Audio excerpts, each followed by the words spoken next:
కృపగల దేవ, సర్వాధికారివైన మా ప్రియ పరలోకపు తండ్రి, మీ అద్భుతమైన నామమును బట్టి మిమ్మను స్తుతిస్తూ ఉన్నాను.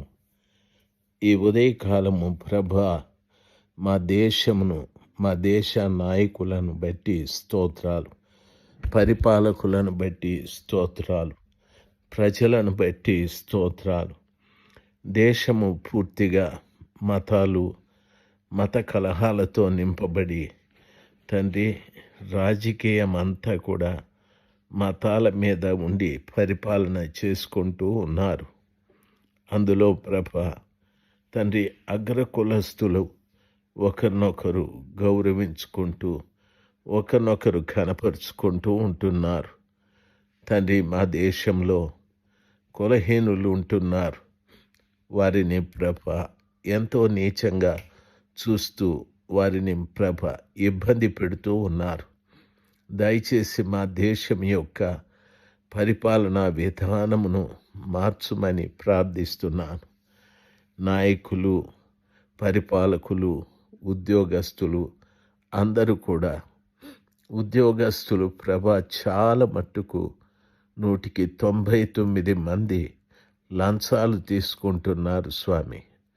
నాయన, ఈ లంచగొండితనము మా దేశంలో నుండి తొలగిపోయేటట్లు దయచేసి సహాయం చేయండి మీరే వీటన్నింటినీ దృష్టించి కార్యము జరిగించుమని యేసయ్య నామంలో ప్రార్థిస్తున్నాను తండ్రి.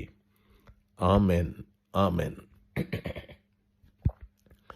మే మాసం 5వ తారీఖు 2026 మంగళవారం. నెహెమ్యా గ్రంథము 9వ అధ్యాయము 3వ వచనాన్ని కిందటి దినాన చదివి వినిపించాను. మరియు వారు ఒక జాము సేపు తామున్న చోటనే నిలువబడి తమ దేవుడైన యెహోవా ధర్మశాస్త్ర గ్రంథమును చదువుతూ వచ్చిరి.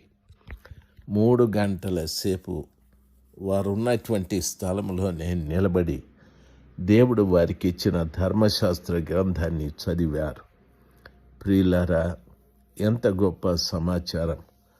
సర్వశక్తిమంతుడైన దేవుని యొక్క ధర్మశాస్త్ర గ్రంథమును ఆ రీతిగా చదివి మహిమగల దేవుని పాదాల చెంత ఆయనను మహిమపరిచేవారుగా ఉండాలి. ప్రభు పిల్లలైన మనము కూడా దేవుని వాక్యాన్ని క్రమముగా చదువుకోవాలి. చాలామంది వాక్యాన్ని అక్కడొక చోట ఇక్కడొక చోట చదువుతూ ఉంటారు. ఆ రీతిగా కాదు. ఆది కాండం నుండి జాగ్రత్తగా చదవాలి. కొంతమంది అంటూ ఉంటారు, మేము ఆది కాండం నుండి చదువుతున్నాము, మాకేమీ అర్థం కాలేదని. దయచేసి ఈ మాట కూడా గమనించాలి. మీకేమీ అర్థం కాలేదు అంటే ఇబ్బంది ఏమీ లేదు. మీరు నెమ్మదిగా చదువుకుంటూ వెళ్ళండి. కొంతమంది చెప్తూ ఉంటారు, ఈ తారీఖు లోపల మీరు ఈ గ్రంథాన్ని చదవడం పూర్తి చేయాలని. అప్పుడు ఆ బిడ్డలు రోజుకి 20 అధ్యాయాలు, 30 అధ్యాయాలు చదువుతూ ఉంటారు. మా చర్చిలో రమణ అనే సహోదరుడు కూడా చాలా పర్యాయాలు చదివాడు. ఒకసారి నేను ఒక ప్రాంతానికి వెళ్ళాను. ఆయన యాక్సిడెంట్ అయి కాలు కట్టుకొని కూర్చున్నాడు. ఆయన లోపలికి వెళ్ళి ఆయనకు ప్రార్థన చేద్దామని అనుకుంటే ఆయన బైబిల్ తెరిచి తన ముందు పెట్టుకొని కూర్చున్నాడు, 2 కాళ్ళు చాపి. అంటే యాక్సిడెంట్ అయ్యేది కాబట్టి కాలుకు కట్టుకట్టారు. ఆయన ముందు బైబిల్ పెట్టుకొని కూర్చున్నాడు. నేనేదో ప్రార్థన చేద్దామని వెళితే ఆయన నన్ను అడిగిన మాట, మీరు ఎన్ని పర్యాయాలు బైబిల్ చదివారు అని అడిగాడు. నేను సరే దానికి ఏమీ జవాబు చెప్పక, మీరెన్ని పర్యాలు చదివారు అని అడిగితే 47 సార్లు చదివాను అని అన్నాడు. 47 సార్లు చదివినా ఆ చదివిన వాక్యంలో కొంతైనా ఆయనకు వంటబట్టలేదు. వేషధారణ జీవితాలు. దయచేసి నేను వెళ్ళింది ప్రార్థన చేయటానికి. ఆయన గాయపడ్డాడు. ఆయన ప్రార్థన చేయించుకోవాలి. అంతేకాని బైబిల్ తెరిచి నువ్వెన్నిసార్లు బైబిల్ చదివావు, ఇటువంటివి చాలామంది వేషధారణ జీవితాలు జీవిస్తూ ఉంటారు. ప్రభు పిల్లలుగా మీకు నా మనవి, ఆ వేషధారణ జీవితము మంచిది కాదు. ప్రియులర, వేషధారులను ప్రభుల వారు ఎప్పుడు కూడా సహించడాయన. అటువంటి వారికి ఆయనకు ఇష్టం లేదు. అటువంటి వారిని ప్రభుల వారు లక్ష్య పెట్టాడు. కాబట్టి వేషధారణ జీవితాన్ని దయచేసి మానుకోనండి. వాక్యాన్ని చదివేటప్పుడు నెమ్మదిగా చదవండి. వచనము చదవండి. ఒక మనిషితో మాట్లాడేటప్పుడు గబగబా అరగంట సేపు నువ్వు మాట్లాడాల్సిన మాటలన్నీ మాట్లాడేస్తే ఎదుటివాడు దేనికని జవాబు చెప్పాలి. అందుకని మనము వాక్యము చదువుతున్నామంటే దేవుడు మనతో మాట్లాడుతున్నాడని అర్థం. అందుకని జాగ్రత్తగా వాక్యాన్ని చదవండి. ఏది నీకు అర్థమవుతుందో ఆ ప్రకారంగా జీవించటానికి ప్రయత్నం చేయండి. అర్థం కానిదేదో నెమ్మదిగా మీరు ప్రక్కన పెట్టండి.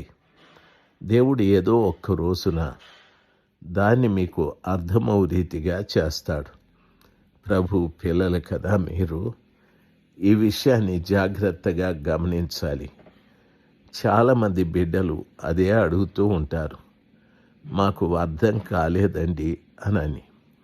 మీకు ఒక శుభవచనం. నేను ఆదికాండం నుండి వరుసగా ఈ బైబిల్ని వచనం తర్వాత వచనాన్ని చెప్తూ ఉన్నాను. దయచేసి మీలో ఎవరైనా ఈ యొక్క గ్రంథాన్ని గూర్చి తెలుసుకోగోరినట్లయితే నెమ్మదిగా ఈ యొక్క ఇమ్మాన్యుయల్ మినిస్ట్రీస్ మదనపల్లి అని సబ్స్క్రైబ్ చేసుకొని అందులో నెంబర్లు ఉంటాయి. ఆ నెంబర్లకు మీరు ఫోన్ చేస్తే మీకు దీన్ని గూర్చిన వివరాలు చెప్తారు. దాంట్లో పెన్ డ్రైవ్లు మీకు దొరుకుతాయి. ఎన్నో విషయాలు అందులో మీరు తెలుసుకోవచ్చు. కాబట్టి దేవుని పిల్లలుగా మీకు నా మనవి, వాక్యాన్ని చదవడం బాగా నేర్చుకోవాలి. ఆ వాక్యాన్ని చదివి గ్రహించాలి. గ్రహించిన వాక్యము నీలో పని చేయడం ప్రారంభిస్తుంది. వాక్యాన్ని చదివి గ్రహించకపోతే ఆ మాట నీలో పని చేయదు. కాబట్టి మన పితరులైన ఇశ్రాయేలీయులు జాముసేపు ధర్మశాస్త్ర గ్రంథాన్ని వారి నిలిచి ఉన్న చోటనే చదువుతూ వచ్చారు. 3 గంటల కాలం. మరొక జాముసేపు వారి పాపమును, వారి పితరుల పాపాన్ని ఒప్పుకొన్నారు.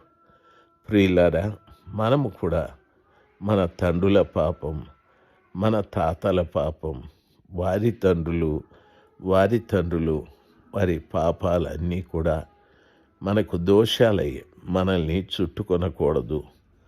తల్లిదండ్రుల పాపాలు వారి పిల్లల మీదకి రాకుండానట్లుగా మనలో ప్రతి వారు కూడా మన పాపముల విషయమై పశ్చాత్తాపపడటానికి, మన పితరుల పాపాలని క్షమించమని ఆ మహాదేవుని వేడుకోవాలి. ఆ రీతిగా ప్రతి వారు కూడా చేయాలి.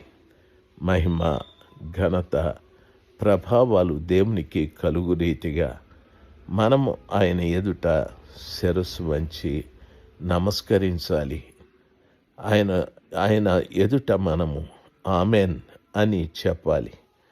ఆయన ఎదుట మనం ఎప్పుడు కూడా వేషధారణ కానీ, ఆయన ఎదుట అతిశయము కానీ, ఆయన ఎదుట లోబడినితనము, అవిధేయత, బుద్ధిహీనత ఇటువంటివి దయచేసి మనం ఆయన ఎదుట కనపరచకూడదు.